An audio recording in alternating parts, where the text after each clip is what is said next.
Hey guys, welcome again to Honey's Kitchen.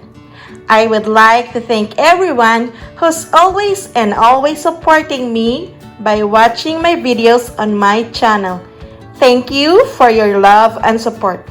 For those who are new on my channel, welcome. Our recipe for today is caramel chiffon cake with creamy caramel frosting. If you would like to know how to create this, keep on watching.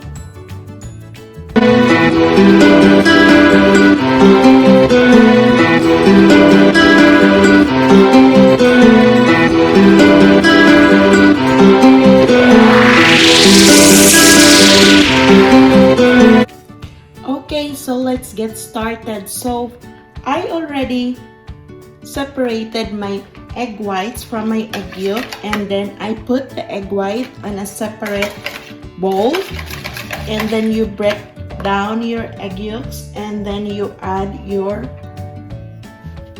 3/4 cup of sugar, and then you mix it all together.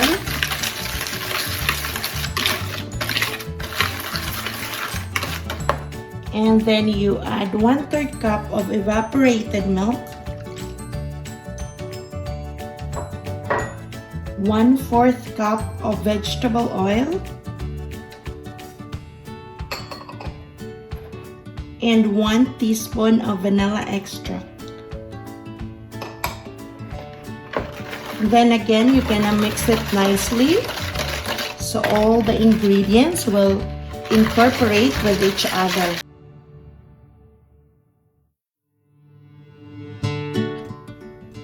And then you put a sifter and you put 1.5 teaspoon of baking powder, 3/4 cup of cake flour. It's important in your chiffon cake, you should use cake flour, and your 1/4 teaspoon of salt.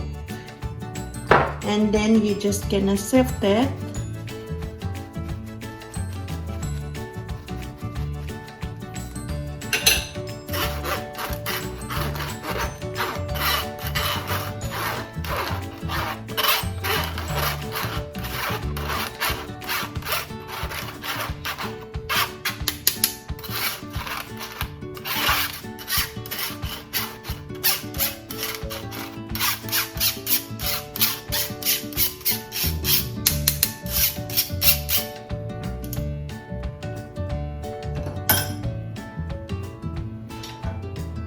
And then you're gonna mix it nicely all together.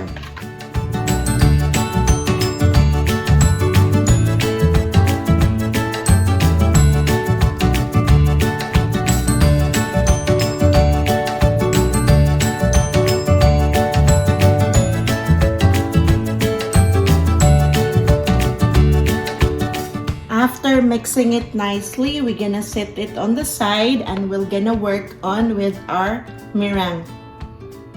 So into your egg white, we're gonna put in cream of tartar. If you don't have cream of tartar, you can use a little bit vinegar or a little bit of lemon juice. And then we're gonna beat it slowly, and then once it is stable enough, then we will put in gradually our 1/3 cup of granulated sugar.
So after mixing your meringue, you're gonna mix quickly your butter, and then we're gonna put our meringue into your butter.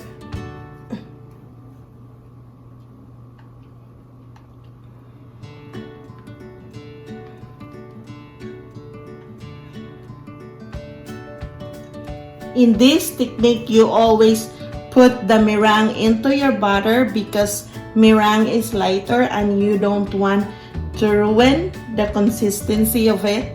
And then make sure you handle it very light by folding it with your rubber scraper. Just make a circular motion. Do not do like that because your chiffon will not rise. So you're just gonna do a slow circular motion until you don't see a solid yellow. So it means that it's all well combined.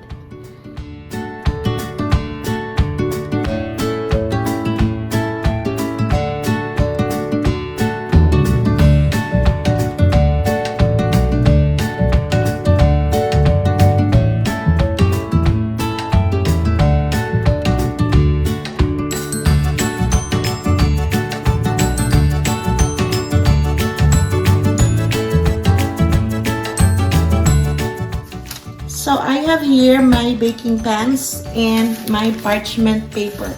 So I prefer to use multiple baking pans because I don't want to cut it.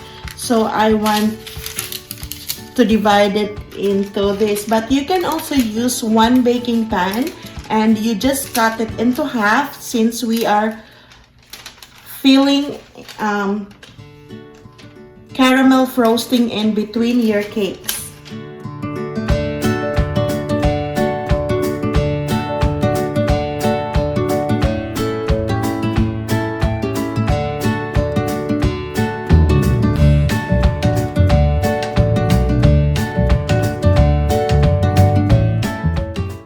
So I think I only need 2, I don't need 3. So you're just gonna spread it nicely using your metal spatula. Make sure you don't fill it too much on the top, just half of your pan because chiffon cake will rise a lot. So that's why I prepared 3 because I thought 2 is not enough, but I think this is enough. It's just gonna divide it nicely. In this process, it's so important you have a weighing scale, but I don't have a weighing scale, so I'll just do the ice pot technique.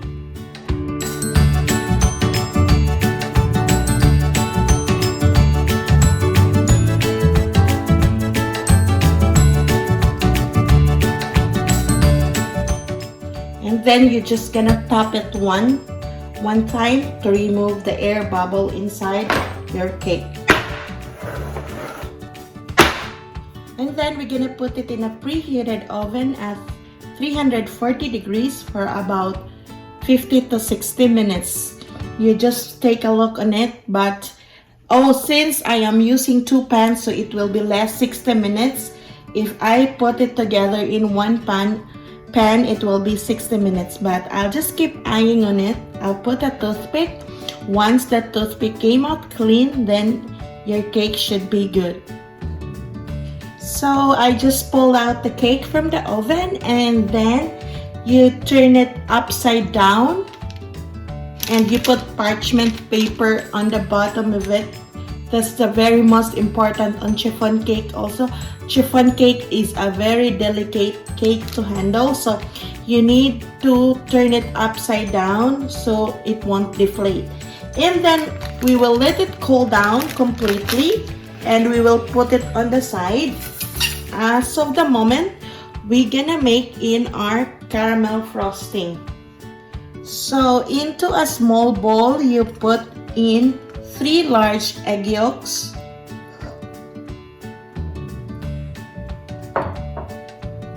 and then half cup of evaporated milk.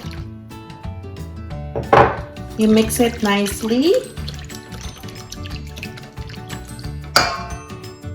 And then you put in 3 tablespoons of corn flour or cornstarch.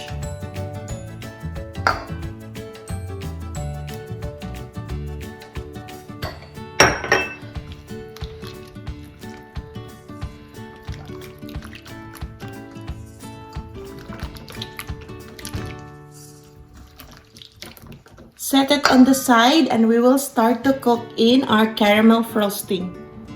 So you put your pan and then you put it into a medium heat. Put in your 3/4 cup of granulated sugar. And then you just gonna cook it until it becomes golden. So I adjusted the heat into high heat because it takes forever to achieve the golden color that you wanted. So this is now on high heat, and slowly make sure you don't burn your sugar.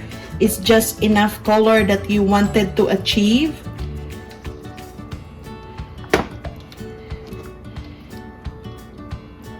Because once you burn your sugar, your caramel will be bitter.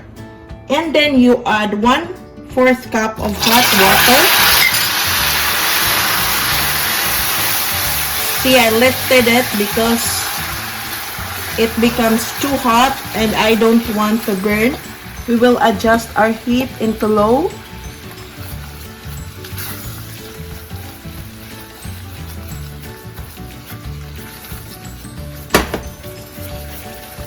And then you add in your 1 cup of evaporated milk.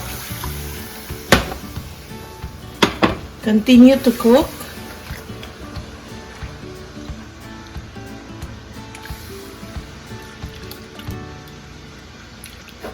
This one, the sugar becomes thick, so make sure you're gonna mix it nicely that it will be melted again.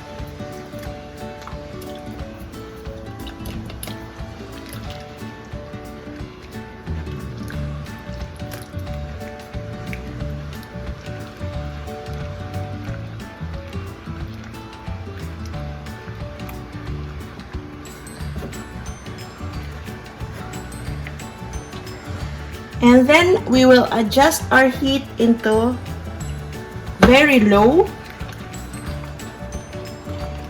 And then we will put in the egg yolk mixture that we did earlier. You put it under a strainer to avoid lumps that coming through.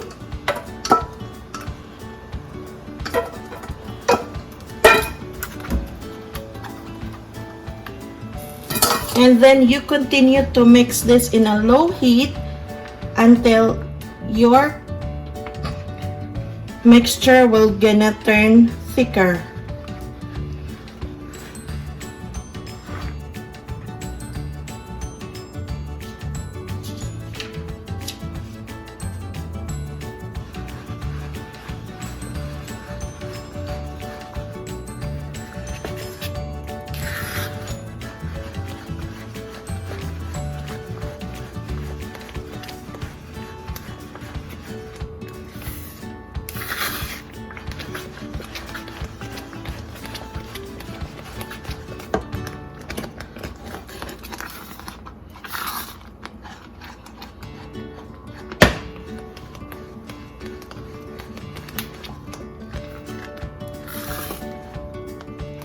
And from the stove, while it's still too hot, you're gonna strain it again.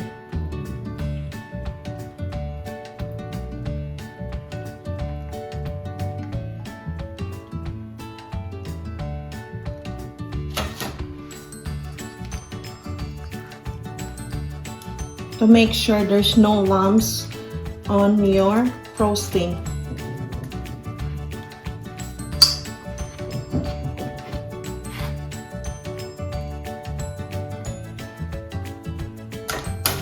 and then you drop 1/4 cup of butter on it. This is a room temperature butter, so, and then you mix it nicely.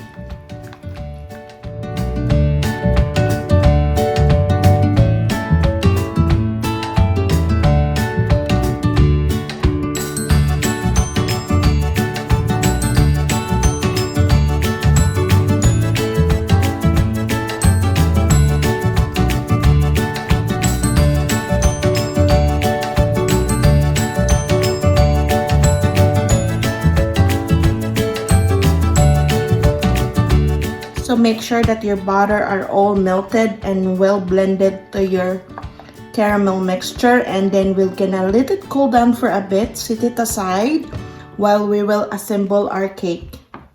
So while waiting for our frosting to cool down, so we will work on with our buttercream. So I have here 3/4 cup of softened room temperature butter, and then we're gonna soften it nicely using a hand mixer.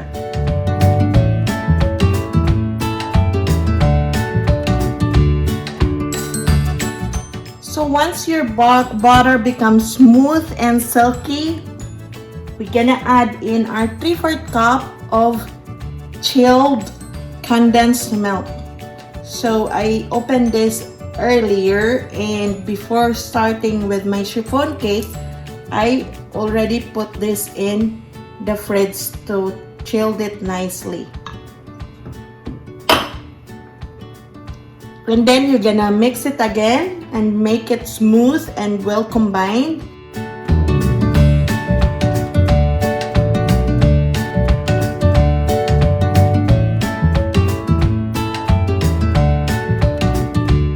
So now it's time to build our cake and put the frosting on it. So I use a cake stand. It depends on you on what do you want. And I wanted to let that parchment paper stay on the bottom so it will gonna catch all the mess, and then I'll just gonna tear up, and then we're gonna frost our cake. First, you're gonna put frosting on the middle before frosting on the outside.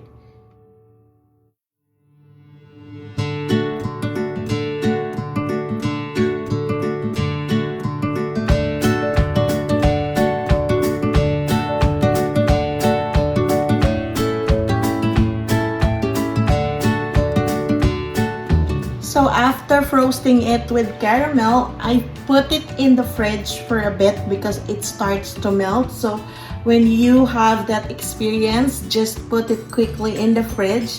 And then the buttercream that we do earlier, I divided it. Some I colored it pink and I colored it leaves because I want to put a design on top of my cake. But if you don't want to do it, you can just do the plain, and then I leave some plain. I didn't put any color of this, and then we will make this as our borders.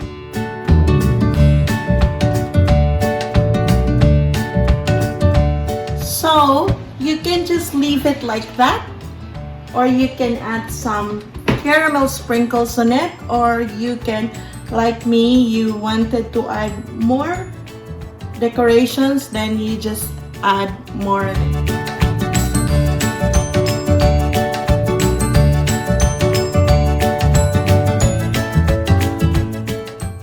So this is now the finished product. The flour is not really in good consistency because this is not really the recipe for making these flowers. I'll just gumble it and tried it, and this is also my first attempt of this kind of tips. So now we're gonna slice it and see what's in the middle. So we're gonna slice it to see how it is inside. Ooh.